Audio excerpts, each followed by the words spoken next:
Women don't chase boys, they hunt this type of man.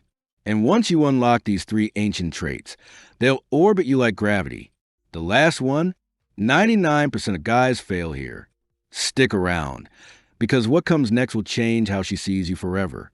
Ask any woman what she craves in a man, not with words, but with the kind of gaze that lingers when she thinks no one's watching, and she's not imagining a frat boy in designer shoes. She's conjuring the ghost of maturity wrapped in a young body. She's longing for a young man haunted by the discipline of age. And that's where the alchemy begins. The truth is brutal but simple. Women aren't seduced by age. They're seduced by what age looks like on a man. And if you're smart enough to steal those traits before your hair turns silver, then congratulations. You're not just playing the game, you're rewriting the rules. So let's expose the first secret. Picture the kind of man who disappears into his obsession. Not because it pays. Not because it impresses, but because it's who he is. The kind of man who will dig in the soil for hours sculpting a garden no one walks through. The kind of man who misses dinner because he's rebuilding the engine of a car he'll never sell. That isn't just discipline. It's devotion. It's obsession without applause. What women feel around these men isn't just attraction. It's gravity. Now, don't confuse this with hobbyism. Scrolling TikTok doesn't count. Playing Call of Duty until your fingers are numb won't make her heart race. Why? Because these are passive indulgences. Real passion is kinetic. It builds. It produces. It hurts. And she sees the scars of it in your voice when you speak about it like it's your religion. There are two types of joy. One comes from consuming. The other from creating. One turns you into a fan. The other into a force. And guess which one women will orbit like moons? Let's make this practical. Imagine this. You tell a woman you miss a date because you had to finish the last rep at the gym. You don't apologize. You don't make excuses. You just tell her the truth. Not because you're playing hard to get, but because you are hard to distract. She'll pretend to be annoyed. But that feeling rising in her chest? That's respect. That's desire disguised as irritation. And if you speak about that passion, don't rattle off stats or achievements.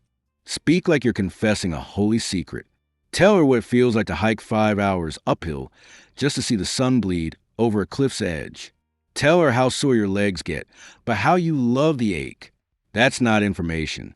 That's seduction. This is the power of priority. Make your passion your mistress, and every woman will want to compete with her. But let's not stop there, because the next trait separates the imitators from the dangerous. Unshakable decision-making, the hallmark of the old soul man. When he decides, that's the end of the discussion. He doesn't backpedal.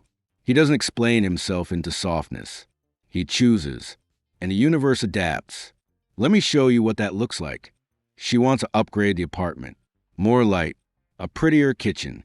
You listen, you consider, but you say no. Not because you're stubborn, but because you know where your money works best. You stay in the smaller place. You save. You build for the future.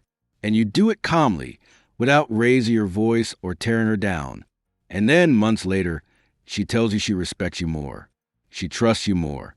And you didn't win that by saying the right words. You won it by standing still when she pushed. That's the paradox. A woman will challenge you to see if she can move you. But if you don't move, she'll feel safer than ever in your gravity. You see, young boys bend, old men anchor. And here's the final truth. It's controversial, but ignore it at your own risk. Every romantic dynamic has a silent war. Either she becomes your daughter, or you become her father figure. There's no equality in energy. Someone leads, someone follows. And if you let her take the parental role, if she starts reminding you to shower or babysitting your goals, then you become her son. And sons don't spark passion. You must never allow yourself to be infantilized. That doesn't mean controlling her. It means embodying the kind of presence that gives her emotional shelter. She cries. You don't cry with her. You hold her until she forgets why she was crying. That's strength. And it doesn't come from age. It comes from embracing the mindset of age. So if you're still listening, remember this. Don't be the boy who tries to prove himself with loud gestures and hollow bravado. Be the man who says less, but means more. Be the man who disappears into his purpose and emerges smelling like sweat and self-respect. Be the man whose no is a mountain, not a negotiation. That's who she'll chase. Not because you tricked her, not because you played games, but because you became what she didn't even know she needed. This is not advice. This is transformation, and the choice is yours. Will you keep consuming life like popcorn, or will you build something that echoes? Because when you build yourself, they don't just notice. They orbit, they chase, they submit. So which trait spoke to you the loudest? Was it the discipline, the stillness, the gravity that doesn't ask for attention, but commands it anyway? Tell me in the comments.